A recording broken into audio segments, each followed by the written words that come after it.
I think quite comfortably this has got to be worth well over £1 million. The highest value piece of silver I've ever valued on the Antiques Roadshow. Wow. This very small, wonderful piece of art could probably break $1 million. Oh my God. Not bad for a pillow. Oh. My problem is I've got one mobile and 2 children. Imagine discovering that the old artwork collecting dust in your home could unexpectedly turn you into a millionaire. It sounds impossible, but that's exactly what happened again and again on Antiques Roadshow. Welcome to our channel. Today, we're counting down the most valuable works of art ever appraised on Antiques Roadshow. From legendary sculptures and priceless paintings to Tiffany masterpieces, historic furniture, and extraordinary artistic treasures, these unbelievable finds prove that one overlooked detail can transform an ordinary owner into an overnight millionaire. Before we begin, don't forget to subscribe and ring the bell for more amazing hidden treasure stories. At auction, I think we're looking at somewhere between $100,000 and $150,000. Oh, wow. Okay. Few items in Antique Roadshow history can be recognized instantly. This is one of them. So when the FA Cup appeared in front of the expert, his reaction was one of genuine disbelief. It's a real pleasure to meet you. I'm really rather stunned and shocked with what you brought along. Now, why would you have fruiting vines embossed on a football trophy? You would normally expect to see a football stuck on top. Somewhere. Yeah. And there's nothing on this to indicate that it was made specially as a football trophy. Now, I might be banned from every football ground in the country for saying this, but I suspect this might have been an off-the-shelf piece. Oddly enough, England's most famous football trophy doesn't really look like a football trophy at all. With its grape clusters and winding vines, it looks more like something designed for wine than for sport. And the story behind it is even more remarkable. After the original FA Cup was stolen, this replacement version was created in 1911 and went on to become a familiar sight for generations of football fans. Is it possible to put a value on something like this, with all that history that you've just described? I was just going to say, the hardest thing of all about this is trying to put a value on it. This is probably, along with maybe the Wimbledon trophy, the most famous cup in the country. That led to the biggest question of all. How do you put a price on a national sporting icon? I think quite comfortably this has got to be worth well over £1 million. The highest value piece of silver I've ever valued on the Antiques Roadshow. Wow. Not only was it valued at more than £1 million, it was also the most valuable piece of silver this expert had ever appraised in the history of Antique Roadshow. Millions of people have seen the Angel of the North, but very few have ever seen the version that came before it. So when a small model of the famous sculpture appeared on Antiques Roadshow, the expert immediately knew he was looking at something special. Coming to Gateshead, I was greatly looking forward to looking at Angel of the North, but I could have sworn it was a bit bigger than this. Of course, this wasn't the giant steel sculpture that stands beside the road in Gateshead. It was the original bronze maquette, the model created before the full-scale monument was ever built. That existed before the real thing. So just to clarify, this is the bronze maquette for the 20-meter-high steel version. This was the very model used to present Antony Gormley's vision to the people responsible for approving the project. That alone made it an important piece of the story behind one of Britain's most recognizable public artworks. What's interesting is that the Angel of the North wasn't always admired. When it was first proposed, many people thought it was too large, too unusual, and simply too ambitious. Over time, however, it became a symbol of the entire region. You have created on its site probably the most successful contemporary sculpture in Britain. That means this isn't just a small sculpture. It's the original blueprint of an artwork that transformed the landscape of Northeast England. And the art market reflects that significance. Another version did sell very recently. Admittedly, it was taller, and it wasn't of bronze, and that made about £2 million, or rather a little bit over that. If another version had already sold for more than £2 million, the only question left was how much this one might be worth. I would comfortably value it at £1 million. £1 million for a bronze model. But what was really being valued here wasn't just the sculpture itself. It was the original idea that existed long before the Angel of the North became one of Britain's most famous landmarks. A simple thank you gift, one that turned out to be worth far more than anyone could have imagined.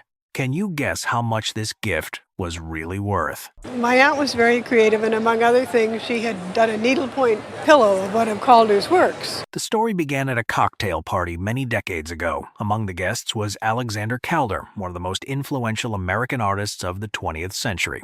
While visiting the house, he noticed a handmade needlepoint pillow created by the owner's aunt. The design was based on one of his own artworks. Calder was fascinated by it, and the aunt decided to give the pillow to him as a gift. A few days later, something unexpected arrived in return. He had given her this mobile as a thank you for the pillow. The gift was an original Calder mobile. It sounds almost unbelievable. A handmade pillow exchanged for a work of fine art.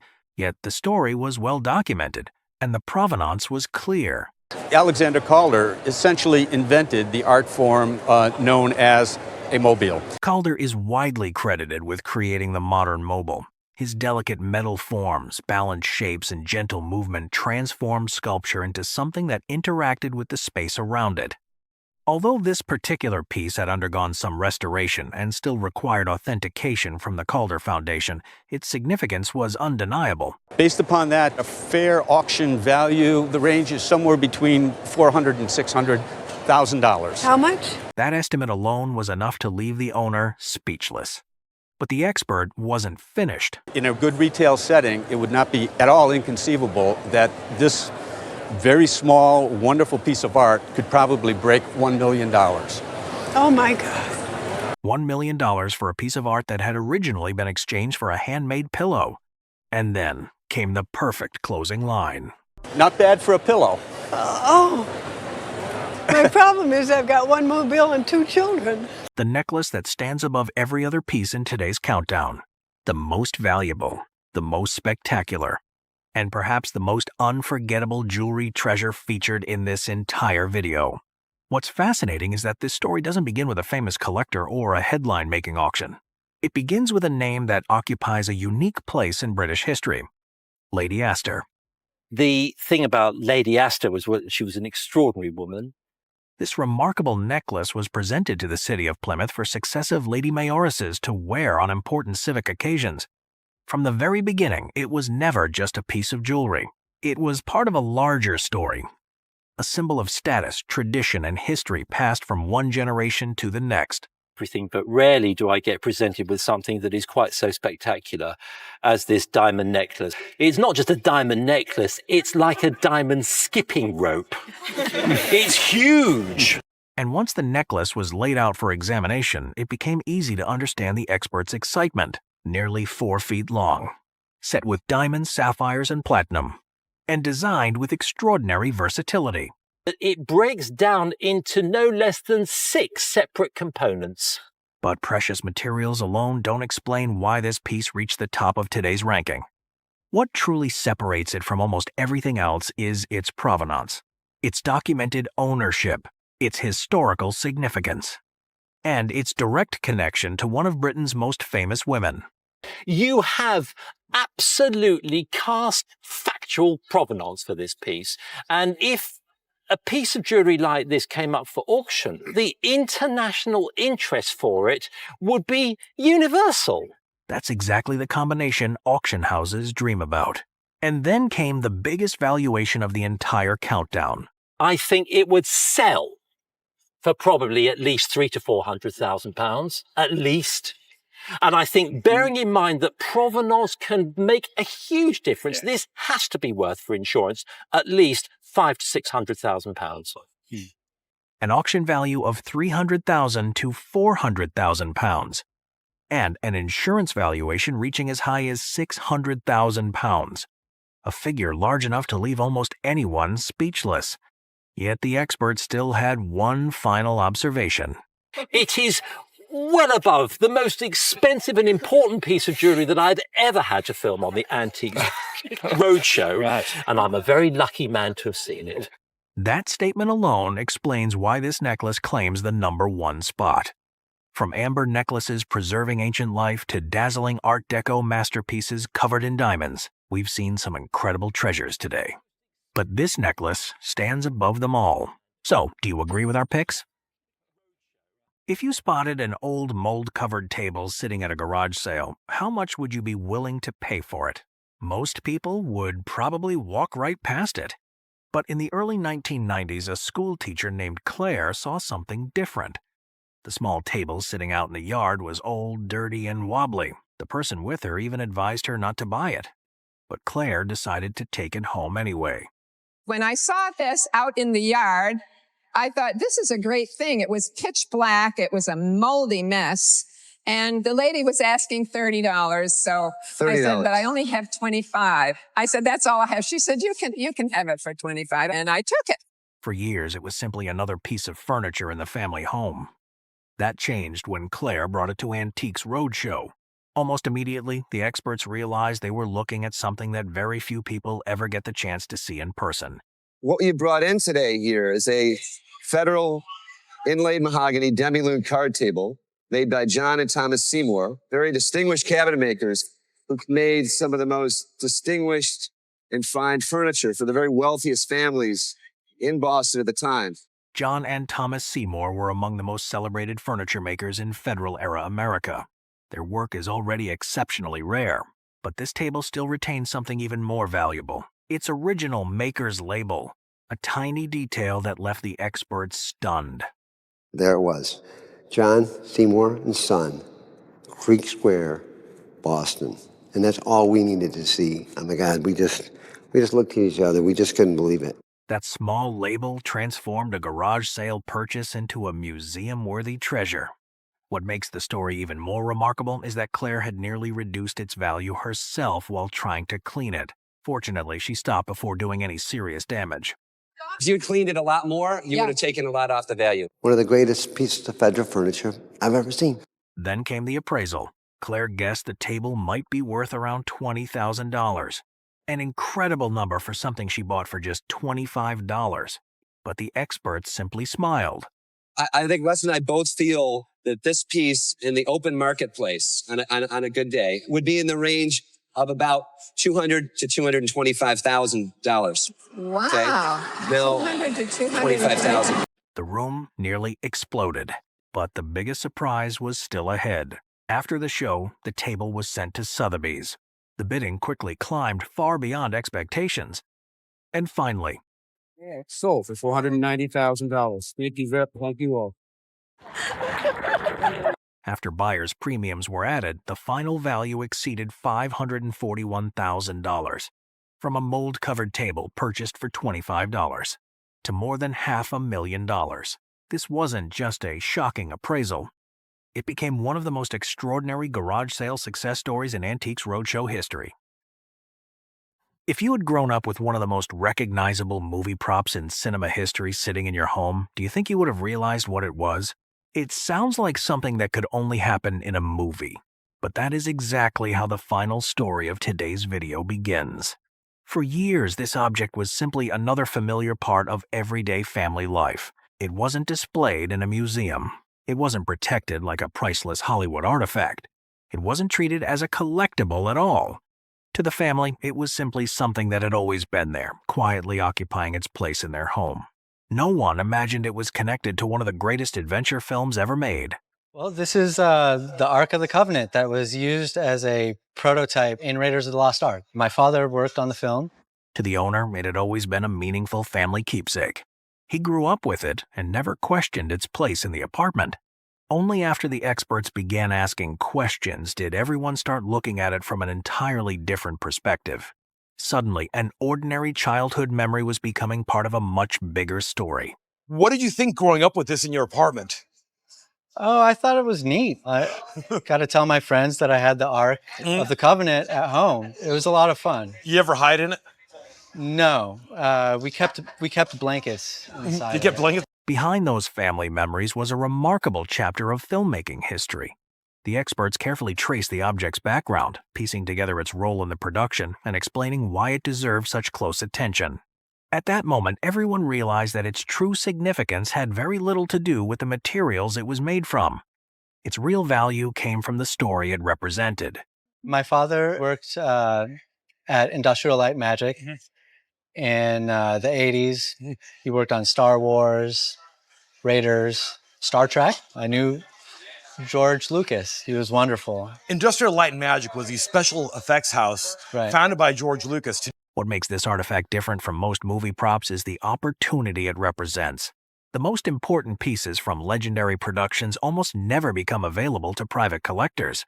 That is why anything with a direct connection to the filmmaking process attracts enormous attention whenever it appears. I know that this was a prototype used to size the pyro. You've got a hot melt glue gun doing all the fancy designs. All this trim here is made from picture frames. By now, everyone in the room understood they were no longer looking at an old movie prop. They were looking at a genuine piece of cinematic history. Only one question remained unanswered. What was it actually worth? We estimate at auction a very conservative value of $80,000 to $120,000. Wow. And not bad for hot glue and spray paint. Absolutely. And realistically, I can see it getting into $250,000 range. From a movie prototype that quietly sat inside a family apartment to an artifact that could realistically reach $250,000, it is a remarkable ending to today's countdown. After forgotten furniture, a Tiffany masterpiece rescued from a chicken coop, and a Picasso that spent decades hanging above a kitchen stove, perhaps the most extraordinary hidden treasure of all turned out to be a piece of movie history that millions of people have seen without ever knowing this version still existed. After a countdown filled with imperial treasures, rare porcelains, and astonishing appraisals, this remarkable sculpture still stands above them all. To the family, it was simply a stone lion their grandparents had brought back from China many decades ago. But the moment the appraiser saw it, he knew he was looking at a masterpiece that rarely appears anywhere outside the world's leading museums. My grandparents picked it up. They traveled a lot in China. My mother's had it in her house, and then I inherited it and brought it west. The sculpture had remained with the family for generations, and no one realized just how important it truly was. Within moments of examining it, the appraiser was captivated by the quality of its carving. The powerful musculature, flowing mane, and centuries of natural wear across the marble all reflected extraordinary craftsmanship. To him, this was far more than a decorative stone sculpture. It was an exceptional example of early Chinese art, created by a master sculptor. This is among the finest examples of Chinese art that we have seen on the Roadshow. That is a statement rarely heard on Antiques Roadshow. Even more surprising, the lion was not from the Ming Dynasty, as the family had always believed. After studying its sculptural style, proportions, and the marble itself, the appraiser reached an even more remarkable conclusion. It's not Ming Dynasty. This dates from the golden period of Chinese art, which is called the Tang Dynasty. The sculpture was identified as dating to the Tang Dynasty, the golden age of Chinese art and culture. Marble guardian lions of this quality have become exceptionally rare after more than 1,000 years, making surviving examples highly sought after by major museums and serious collectors around the world.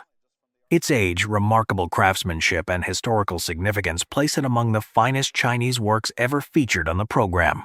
I would say that an insurance figure on this would be somewhere between $150,000 and $250,000, probably toward the high end. I would say around $250,000. Wow. With an auction estimate of $120,000 to $180,000 and an insurance value of approximately $250,000, the marble lion became the highest valued discovery in today's entire countdown.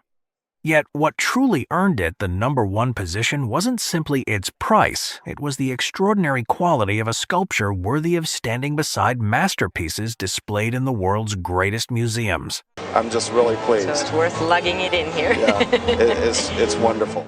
And that is the perfect ending to today's countdown. From forgotten thrift store finds to imperial treasures once made for palaces and temples, every object has carried an extraordinary story waiting to be uncovered.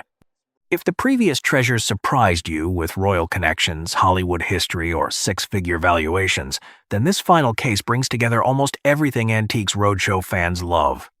A stunning necklace, a legendary artist, a dramatic auction story, and a value increase that nobody saw coming. What's especially fascinating is that when this piece first appeared on Antiques Roadshow years ago, it immediately attracted attention, but nobody realized that its story was only beginning. Am I dreaming? Am I still asleep? I was blown away. That was the expert's very first reaction. Not after hearing a valuation. Not after researching the provenance. Simply after seeing the piece itself. Because sitting in front of her was a necklace designed by Louis Comfort Tiffany, one of the most important figures in the history of American decorative arts. It was a very special moment. This is a Louis Comfort Tiffany piece. For viewers unfamiliar with American art history, Louis Comfort Tiffany was much more than a jewelry designer. He was the creator behind world-famous stained glass masterpieces, the iconic Tiffany lamps, works that helped define an entire artistic era, and his jewelry has always been highly sought after by serious collectors. This makes it a much more expensive piece. Black opal is considerably more rare. Oh, okay. The green stones are Russian demantoid garnets. That is the most rare form of green garnet that exists. The first time this necklace appeared on the show, it already received a very strong valuation. At the time, the expert believed it could bring between $8,000 and $10,000 at auction, a number impressive enough to surprise most owners. But then something nobody expected happened. The necklace actually went to auction. And as collectors began competing against one another, the bidding kept climbing. It would be $8,000 to $10,000. That was the original estimate, but the market had other plans. The piece kept going up and up. Once it went above and beyond $40,000, $50,000, $60,000, it kept going. And then the hammer finally came down. The moment that changed everything. The moment that completely transformed the story of this necklace. The piece hammered, which means it sold, for $100,000. Many times higher than the original estimate. The kind of result that surprises even experienced experts. But the story still wasn't over. As the years passed, the market for Louis Comfort Tiffany continued to grow. Competition among collectors became even stronger, and museum-quality examples became increasingly difficult to find. It made me happy. Realistically, would that piece have a higher auction estimate today? Yes, most definitely. More likely in the $150,000 to $200,000 price range. $150,000 to $200,000. A valuation large enough to make this one of the most valuable jewelry pieces featured in the entire video. But what makes this case special isn't only the money. That's an extraordinarily rare compliment. A compliment coming from someone who has spent years examining countless treasures. Some treasures are locked away in vaults. Others are proudly displayed as family heirlooms. And then there are treasures that spend years sitting in a chicken coop. It sounds more like fiction than an Antiques Roadshow appraisal. Yet that's exactly where one of today's most valuable discoveries began. So I would love to know how you got this. My grandfather was a superintendent of the grounds at an estate in Gloucester, Massachusetts at Eastern Point. And this apparently came from the estate. The fixture found its way into the family almost by accident. What happened afterward, however, is what makes this story unforgettable. No one realized they were living with something extraordinary. Instead of becoming the centerpiece of a home, it spent decades being moved from one place to another whenever it was in the way. It was in his chicken coop for years because where do you put a piece like this? By the time it reached Antiques Roadshow, most people would have expected years of neglect to leave permanent damage. The experts were expecting signs of wear as well. Instead, they found something that immediately captured their attention. Even so, one important question still had to be answered before anyone could identify exactly what they were looking at. I am amazed that it is in such phenomenal condition. For stained glass lighting of this caliber, experts usually begin with one simple detail: the maker's signature. Without it, many collectors would hesitate. So what convinced the appraiser that this piece deserved a completely different conclusion? The type of glass that you see, particularly the background glass, was made at Tiffany. This was probably a custom-made piece for the mansion. Most of the fake Tiffany out there is signed, but there's a tremendous amount of early shades that are not signed. That conclusion changed everything. The object that had spent years being treated as an oversized family possession was suddenly recognized as an exceptionally rare survivor.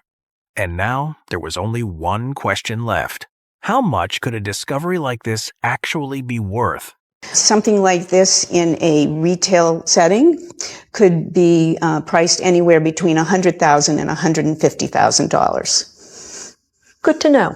From a forgotten fixture that had spent years moving between a chicken coop, an attic, and storage, to a Tiffany masterpiece valued at between $100,000 and $150,000. Stories like this are a reminder that the greatest treasures don't always spend their lives in elegant places. Sometimes they survive for decades in the last place anyone would ever think to look. Well, this is a most wonderful Art Deco brooch. Tell me who it was made for. Well, I think it's my mother's. I think it was a 21st birthday present for her in 1938. And finally, we have reached the last item in today's countdown.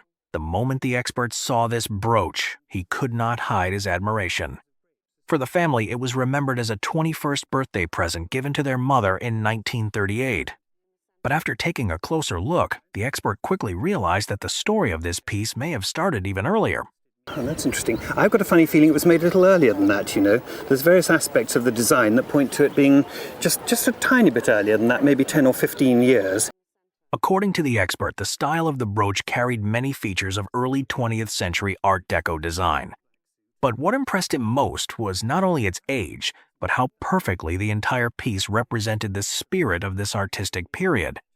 It seems to me a positive distillation of the Art Deco period, doesn't it? Well, funny enough, it's the sun rays that appear left and right that sort of interested me as a sort of Art Deco focus. And these strange conventionalized bunches of grapes. This is a sort of really a landscape, isn't it, in diamonds? And every detail of the brooch reflected the language of Art Deco. Strong geometry, balance, and the clever use of diamonds to create light and movement. I mean, I must say I do love it. My goodness, it's very enviable because it's exactly the right scale for everybody today. So all of those things do add up to, something really very desirable indeed. What made it even more special was that almost a century later, the design still felt timeless. Its size, style, and elegance continued to match modern tastes, one reason why high-quality Art Deco jewelry remains so desirable. Have you had any thoughts about it being what its value is? Obviously, it's I know its probate value of 1997, and that's all. It was $1,200 then. I'm afraid. Are you ready? Yes. I'm going to tell you that it's worth £8,500. Oh, my word. The final valuation became the biggest surprise. From its previous value of just over £1,200, the brooch was now estimated by the expert at £8,500.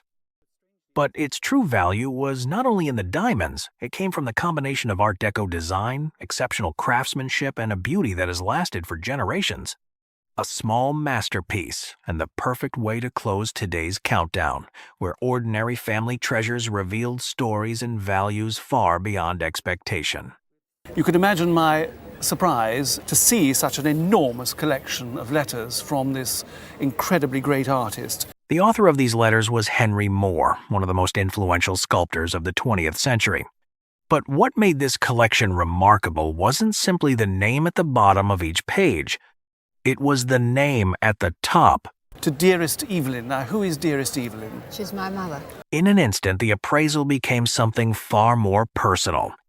These were not business letters or professional correspondence. They were deeply affectionate letters that offered a glimpse into an important relationship from the early years of Moore's life. I can't help just reading a few comments here seem to be incredibly intimate and very, very important.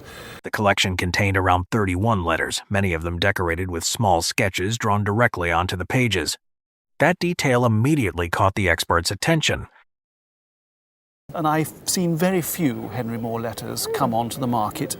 Still less have I seen ones with drawings in them. The drawings displayed Moore's unmistakable style, ranging from playful doodles to quick figure studies created with only a few confident lines. They were more than personal letters.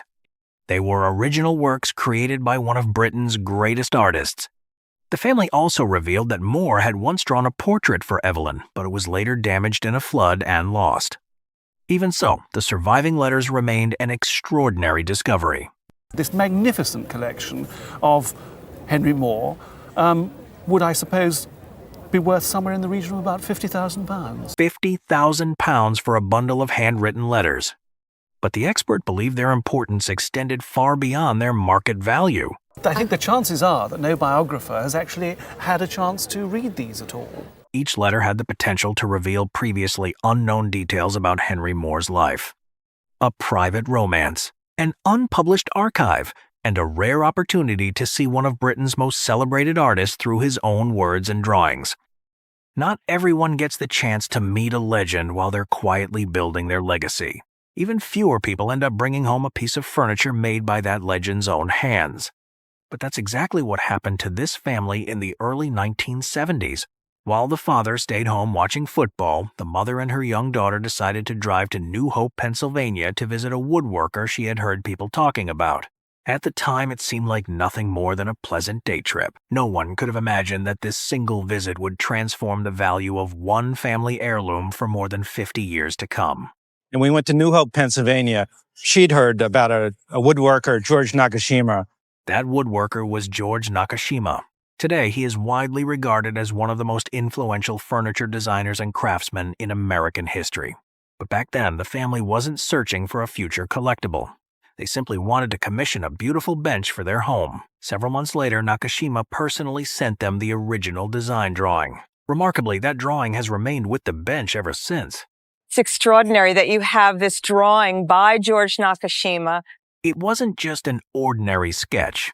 Every line reflected Nakashima's creative process. He carefully selected the exact slab of wood that would become the finished piece, embracing its grain, knots, and natural character instead of trying to hide them.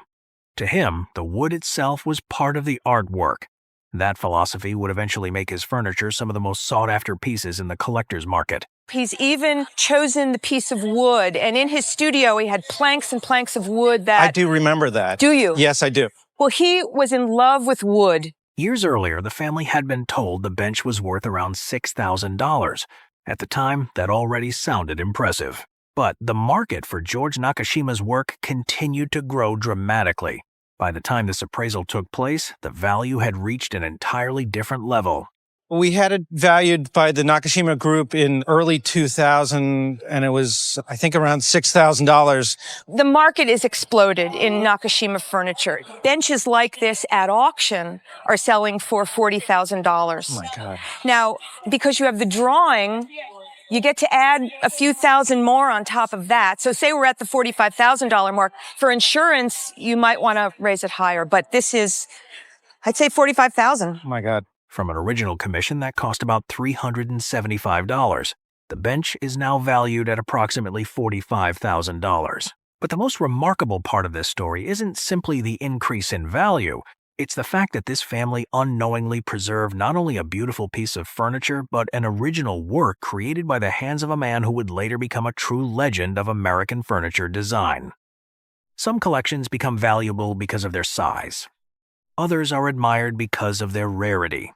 But the next collection carries something even more remarkable: centuries of history, art, and culture engraved directly into every weapon.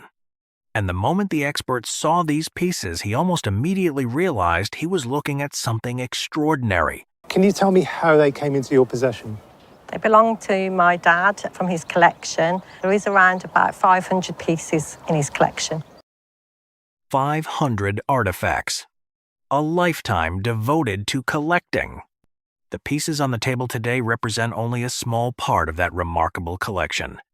According to the expert, the owner's father began collecting at exactly the right time, long before the market truly recognized the value of Asian military antiques. This one in particular is one of my favorites. It's a South Indian bichua. Okay. Bichua translates as scorpion sting. The first piece immediately caught the expert's attention. Not simply because it was a rare weapon, but because the bronze hilt tells stories drawn from Hindu mythology. At that moment, it became clear that this was far more than a weapon. It was also a work of art. And up here we have a Qatar or a katar, and it's a classical Indian weapon, a punch dagger. This example is 17th century, possibly late 16th century. Wow. Then came another extraordinary piece, a katar dating from the late 16th or early 17th century. It had already existed long before many modern nations were even founded, but the biggest surprise was still waiting. It's not a piece to be used in anger.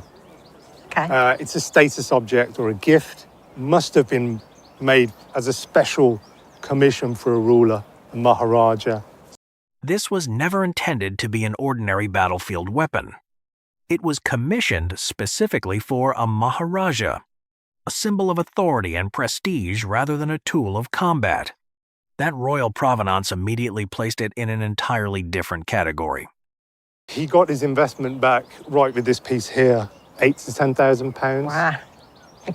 The punch dagger, the katar at the top here, a similar one was sold in a German auction a few years ago, approximately £35,000. The one at the front, it's unique. A conservative figure would be 30 to 40,000. Oh my. Right. Total value, we're looking at 70 to 80,000 pounds.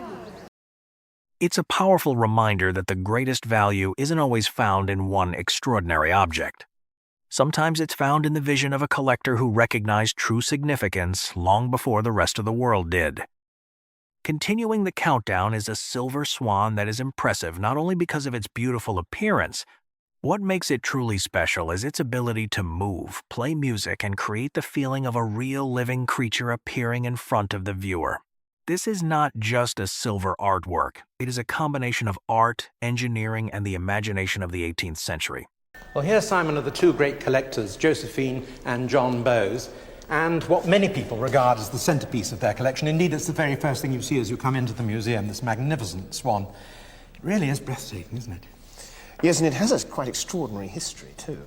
At that time, automatons were considered some of the most remarkable achievements in craftsmanship. Long before modern technology, machines capable of recreating natural movements could almost feel like magic. And the silver swan was created by James Cox, one of the most famous makers in this field. In 1773, there was an Act of Parliament passed allowing James Cox, who was the most famous 18th century maker of these automaton pieces, to actually have a lottery which included 58 pieces on this scale. Well, it didn't sell in the lottery. It was sold in his bankrupt stock. He went broke some years later. Interestingly, the journey of the silver swan did not begin as a treasure that was immediately desired by everyone. It went through many changes before becoming a historic icon. But over time, its rarity and almost impossible to recreate craftsmanship completely transformed the way people valued it. It turned up at the 1867 exhibition in Paris on sale for £2,000. A couple of years later, the Bowes bought it for £200, and it came here. What a bargain. From an object that once changed hands for a surprising price, the silver swan gradually became one of the most famous surviving automatons. What takes it far beyond an ordinary sculpture is the complex mechanical system hidden inside. It does not simply recreate the appearance of a swan. It attempts to capture the movement and illusion of life itself. Well, there are three movements. One controls the water, which is actually simulated by glass rods with swimming fish. The second one plays the music, and the third one, which is the most remarkable, actually controls the movements of the neck. Now, there are 111 individual silver collars, all linked together. There are vertebrae inside, linked together by minute chains. These details are what transformed the silver swan into an 18th century mechanical wonder. Hundreds of tiny components have to work together precisely to create movements that appear smooth and natural. Using silver, gears, and imagination, James Cox created a piece that stands between art and science. A machine born from metal, yet one that still gives people the feeling of life moving within it. How much could a letter written to a child possibly be worth? At first glance, this seems like nothing more than a charming family keepsake, but when the author is Beatrix Potter, the story immediately becomes much more interesting. This is such a good Beatrix Potter letter that I feel I have to read it all the way through. My dear Marjorie, and I was so much pleased to hear about your little white bunnies. From the very first lines, the letter feels unmistakably Beatrix Potter. Rather than a formal piece of correspondence, it reads like a miniature story filled with animals, warmth, and the imagination that made her famous around the world. My bunnies are always brown, but I had once had a clear white rat with pink eyes. His name was Sammy. What makes this letter so special is not simply the signature at the bottom. Throughout the pages are charming illustrations and animal characters that seem to step straight out of the world of Peter Rabbit. I've got a rabbit and a squirrel now. I bought 2 squirrels, but the one I called Nutkin, and here is a picture of Nutkin, who was much the handsomest, was so very savage, I was obliged to take him back to the shop. This is exactly the kind of material collectors dream of finding. A personal letter, full of personality and humor, written at the very moment Beatrix Potter was becoming one of the most successful children's authors of her generation. From yours affectionately, Beatrix Potter. According to the family, the letter was written in 1903 to the owner's mother, just 1 year after Peter Rabbit was published, and the same year the tale of Squirrel Nutkin first appeared. Not surprisingly, the expert was thrilled. So this is an absolute corker of a letter. I've not seen one so good for a very long time. Then came the valuation. That a letter like this would fetch somewhere between £20,000 and £25,000 today. You're joking. £20,000 to £25,000 for a handwritten letter. Not bad for a few pages filled with rabbits, squirrels, and a white rat named Sammy. More than a century later, Beatrix Potter's imagination continues to enchant readers and collectors alike. Antiques Roadshow has appraised paintings, ceramics, furniture, and jewelry, but appraising someone's forearms? That is definitely not something you see every day. This case begins with a chance meeting with Peter Blake, the celebrated British pop artist. Peter Blake came to a shop that I work at. It's a fashion shop. So we're talking about Peter Blake, the artist, the famous, celebrated pop artist of the 60s and 70s. Peppers, and living today, right? Yeah, okay. What started as an ordinary conversation inside a fashion shop suddenly became a moment that could never be repeated. One of the brothers worked in a tattoo studio nearby, and the decision happened almost immediately. A temporary signature on skin would be preserved forever in ink. So you're brothers, right? Yeah, we're twins. Yeah. Oh, you're twins. And I work in a tattoo studio around the corner. So we asked them to sign us, and then we're then going to go after meeting them and get them tattooed. So. Okay, so as soon as you'd written them on your arms, you banged them permanently down straight away. in ink with a tattoo. That was my lunch break. That was my lunch break, and the result was 2 living works of art. Peter Blake himself seemed to enjoy the strangeness of it.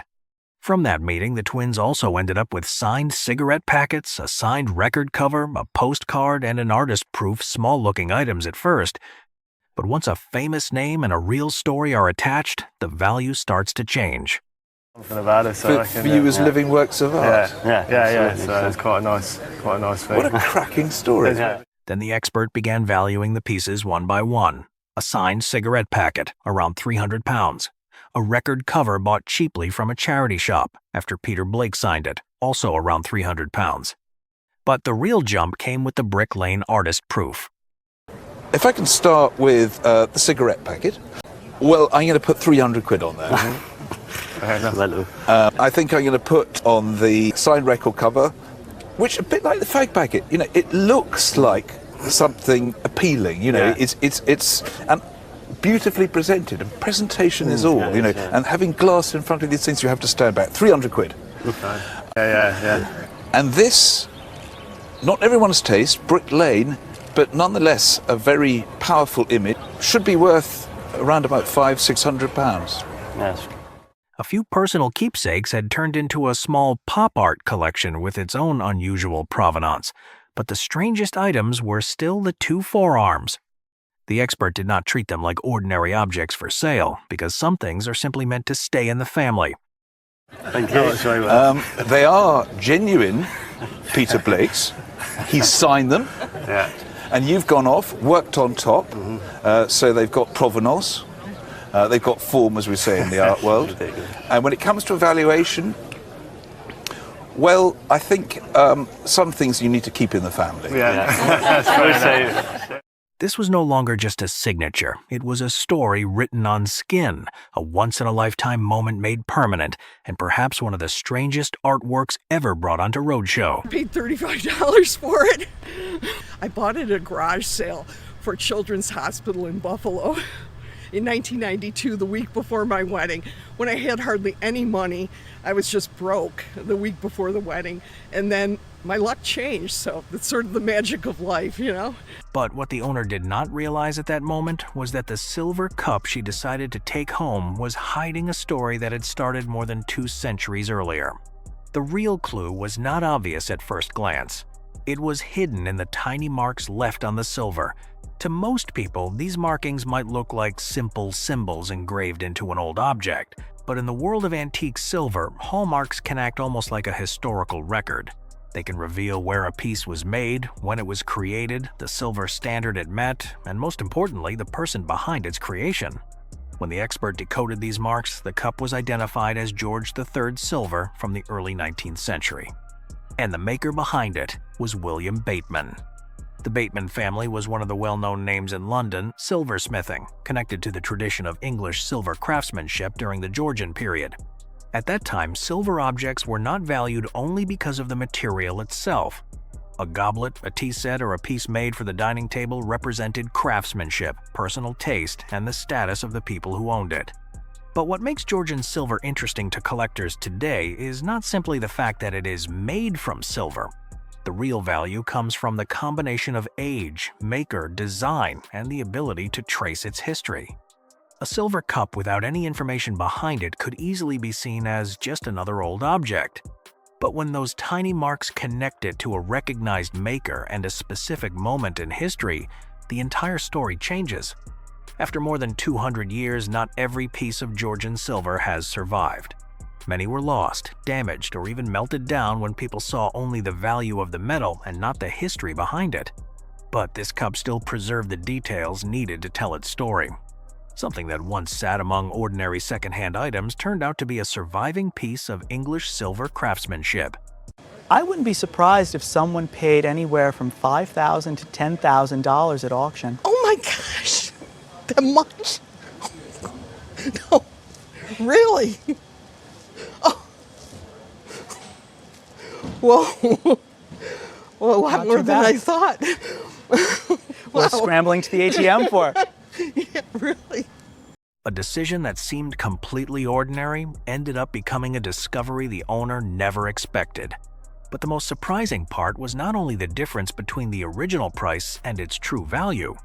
It was the fact that an object so easily overlooked had managed to preserve the mark of its maker and the history of the time it came from.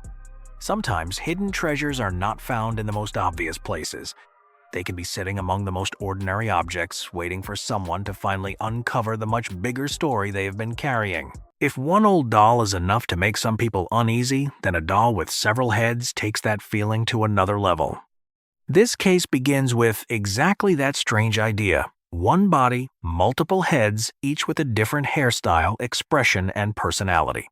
For the owner, as a child, it was not just one doll.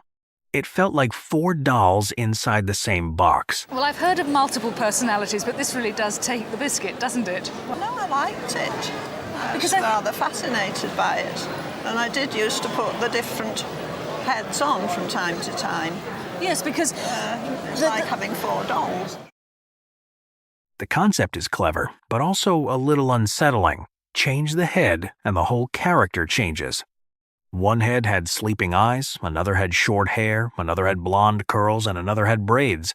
But for the expert, the real key was not just the number of heads.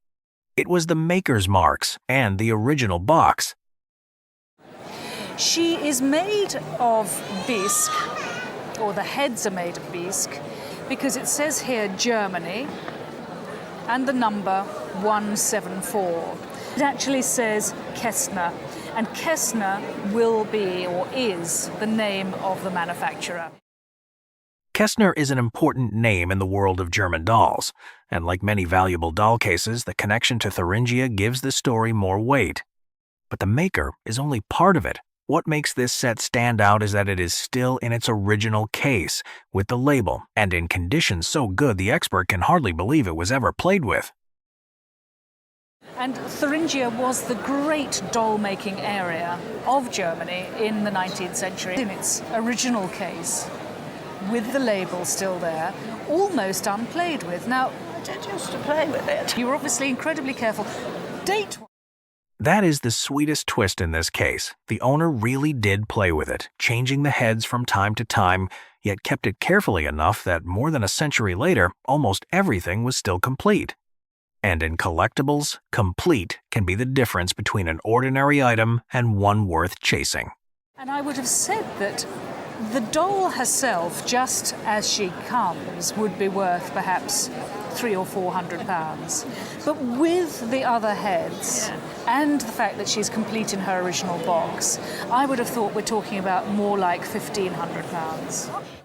One doll on its own might be worth only a few £100s, but with the extra heads, the original box, the label, and a nearly complete condition, the value rises to around £1,500. This case is not a six-figure shock, but it proves a very real rule. The more original and complete a collectible is, the more its value can change. Continuing the countdown is a mysterious object from the world of stage magic. It no longer has its original mechanism, and no one knows exactly what audiences saw it do over a century ago. The owner bought this wooden head because of a fascinating story connected to one of the biggest names in magic history. Found this online, and basically an antique store in London that didn't specialize in magic, but just like high-end antiques. They had this head. They acquired it from an artist who acquired it in New York in about the 60s, and they bought it with the understanding that it had belonged to Houdini and it was used in illusions. A connection to Houdini could make any magic prop special, but further research revealed a different possibility. The facial features and historical images suggested this head was actually connected to Harry KELLAR, one of America's most influential magicians before Houdini.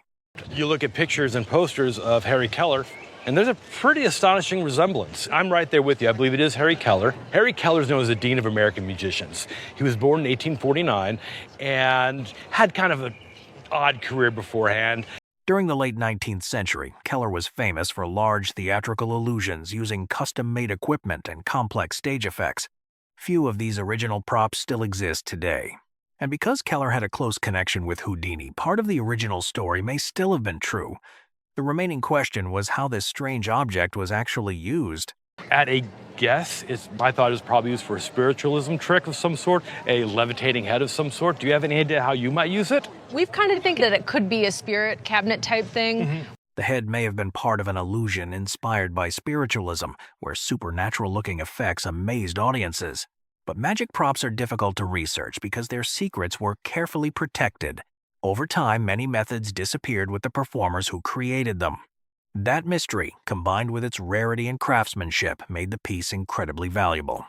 But I would have no problem putting an insurance estimate of $60,000 to $80,000 on it. Oh, yeah. Wow. Ha. And I'm sure that there are a few people who would probably pay much more. Bought for around $5,000, this mysterious wooden head received an insurance value of up to $80,000. But beyond the price, it represents an era when magic, theater, and mystery were deeply connected. More than a century later, the illusion may be gone. But the secret behind this remarkable piece still remains. One of the most satisfying moments on Antiques Roadshow is when someone walks in with an object and has absolutely no idea what they're really holding. That is exactly how this story begins. The owner believed he had brought in nothing more than a Civil War cartridge box. An interesting military relic, but certainly not an exceptionally rare one. At least that was what he had always believed. What I believe is a Civil War cartridge pouch. Would you be surprised if I told you it's a little earlier than Civil War? Yeah, I would be. With just one question, the entire story changed. Not the Civil War. Something almost a century older.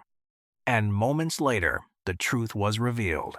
That's because this is an original Revolutionary War soldier's cartridge box. No kidding. And it's not 43rd New York, and it's not 43rd Massachusetts. Suddenly, the object on the table was no longer an ordinary military artifact. It had become a surviving relic from the American Revolutionary War. According to the expert, this cartridge box may even have been present at famous battles such as Lexington and Bunker Hill. If that's true, it witnessed some of the earliest chapters in the history of the United States. It had, to this point, the only known non-excavated example of that plate. It's got the original buff leather shoulder sling. It's got the original closure tab, still present. It's got the original wooden block on the inside of it. But its historical importance was only part of the story. What truly excited the expert was its remarkable condition. Nearly every major component had survived intact after almost 250 years. That is extraordinarily rare for any military artifact from this period. Finding all of those things together is like lining up all of those numbers on a lottery ticket. To a collector, discovering an artifact like this is almost the equivalent of winning the lottery. And by now, everyone knew its value would be nothing like that of an ordinary Civil War cartridge box. If this was a Civil War cartridge box, with the sling and everything, you're talking around $1,000, maybe $1,500 if it's really pretty. This one, on today's market, would retail for between $20,000 and $25,000. I think without a doubt, it would bring at least 50, and it wouldn't surprise me at all if it didn't bring twice that. What the owner believed was a $1,000 military relic suddenly became an artifact worth at least $50,000 with the potential to bring twice that amount. That's the kind of twist that makes Antiques Roadshow so compelling. Because sometimes the greatest value of a historical object isn't determined by how it looks, but by the exact moment in history it managed to survive. It belonged to my great-great-grandmother. I don't think it was an engagement ring because I think back in those days, and she died in 1912, that they weren't given engagement rings. So what we have here is a platinum, diamond, and sapphire ring. I would characterize it to be from the Edwardian period. When this ring appeared on Antiques Roadshow, it was first seen simply as a piece of family jewelry passed down through generations. But after taking a closer look, the expert quickly realized this was not just an ordinary antique ring. It was a piece from the Edwardian period, an era famous for elegant jewelry designs in the early 20th century, when platinum was used to create delicate structures strong enough to hold precious gemstones. From the detailed craftsmanship to the surrounding diamonds, every element showed the quality of the piece. But the detail that truly caught the expert's attention was at the center. The featured aspect of this ring is, of course, the sapphire. And when I saw that sapphire, my eyes lit up. In the world of gemstones, not every sapphire carries the same value. Beyond size and beauty, a stone's origin can create an enormous difference. And this sapphire had signs that reminded the expert of one of the most sought-after sapphires in the world. Cashmere sapphires are considered to be the most beautiful, perfect, standard sapphire that you could have in a piece of jewelry. In 1880, there was a landslide in the Kashmir region of India, and that landslide revealed sapphire deposits. The sapphires that were coming out of this area were the most beautiful in their color and their depth and their quality. Cashmere sapphires are famous for their unique blue color and extreme rarity because the supply from this region existed for only a very limited period. Although further testing would be needed for absolute confirmation, the possibility that this stone came from Kashmir was enough to turn the family ring into a piece collectors would desire. Then came the appraisal that completely surprised its owner. And if it is indeed a cashmere sapphire, which I feel pretty confident it is, at auction I think we're looking at somewhere between $100,000 and $150,000. Oh, wow. Okay. A ring once considered only a family keepsake turned out to possibly contain one of the rarest sapphires in the world, with a value far beyond anything its owner ever expected. How often does a portrait preserve not only a face, but the person behind it for nearly a century?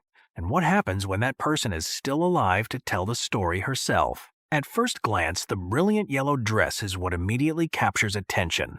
But the appraiser quickly realized this painting offered far more than striking color or fine technique. Hidden behind the portrait was an extraordinary story that very few works of art could ever tell. Sometimes the defining colour that gives a portrait its name. The blue boy, the pink boy. Now perhaps she should be called the yellow girl. She's a wonderful colour. What can you tell me about her? Is she yours? The painting was created by Matilda Brown, an American artist celebrated for her expressive portraits. At a time when female painters received far less recognition than their male counterparts, Brown earned a reputation through her remarkable ability to capture personality and emotion. Yet the greatest surprise surrounding this painting had nothing to do with the artist herself. And we know the subject. We do know the subject, yes. She's my grandmother. She's your grandmother. Yeah. Unlike many historic portraits whose subjects have been forgotten over time, this family's connection to the young woman never disappeared. That gave the painting an exceptional provenance and an unusually personal history. But the most unforgettable moment was still to come. We have the astonishing opportunity to talk to the subject herself, a picture like this done in the 1930s. Yes, she's here. I have to say, it's absolutely wonderful to meet the subject of a picture like this. Very few appraisers ever have the opportunity to meet the very person who sat for a portrait painted decades earlier. In that instant, the artwork became much more than a painting. It became a remarkable meeting between the past and the present. Can I ask, it's very intrusive, how old you are? 103. 103. 103. So you were how old when you were being painted? 20 or 21.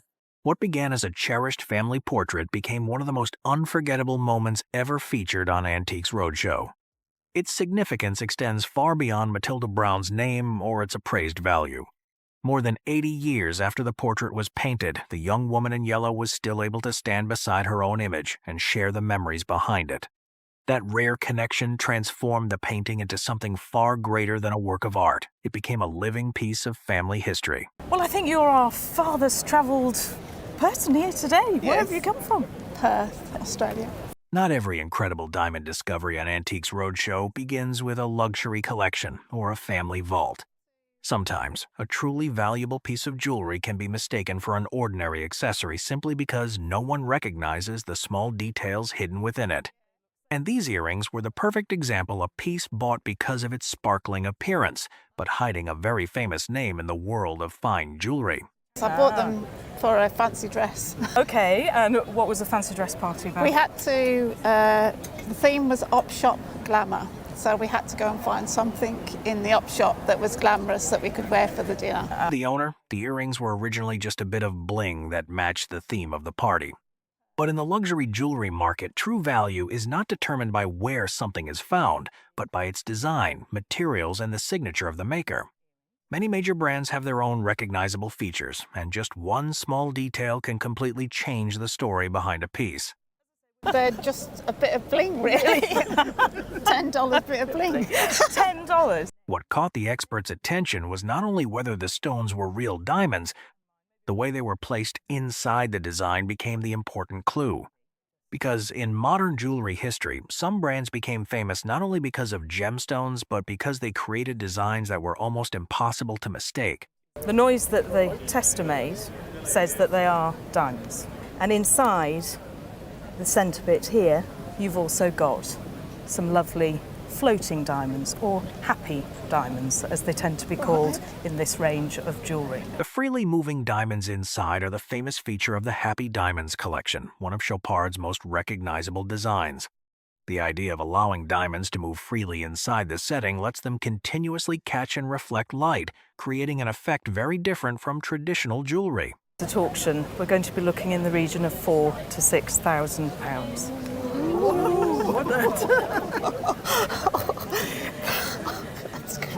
Thank you.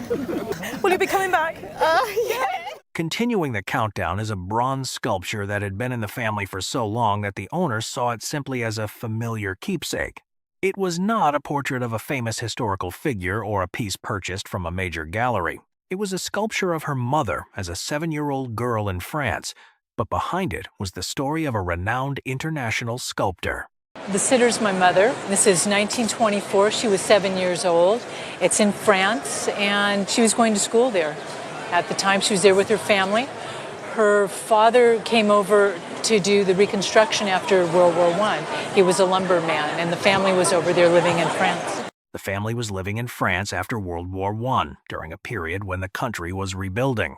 That moment eventually led to the young girl being captured in bronze by a remarkable artist. For years, the family only saw the sculpture as a portrait of their mother. But when the expert examined it more closely, the details on the bronze revealed a much bigger story. That's a wonderful bronze, such an appealing subject. The artist assigned it here, it's Paul Trubetskoy, who was sort of a fairly colorful character. It's signed and dated 1924 and has a foundry mark here. It's a Paris foundry. The signature, date, and Paris foundry mark confirmed it was a work by Paul Trubetskoy. He was an internationally connected sculptor known for capturing personality, emotion, and presence in his subjects. Instead of simply recreating a face, Trubetskoy gave his bronze portraits a natural and lifelike quality.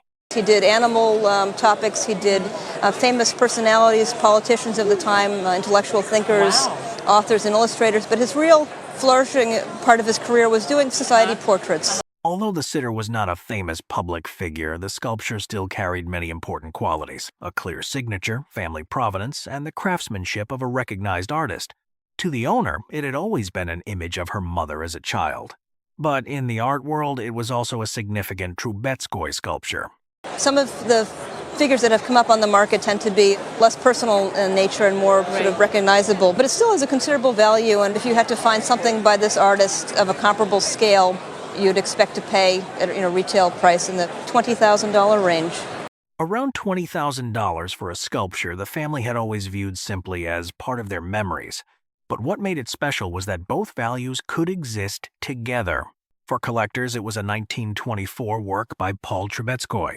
For the family, it remained a childhood moment of their mother preserved forever in bronze. Another sculpture by the artist could appear on the market, but this personal story could never truly be replaced.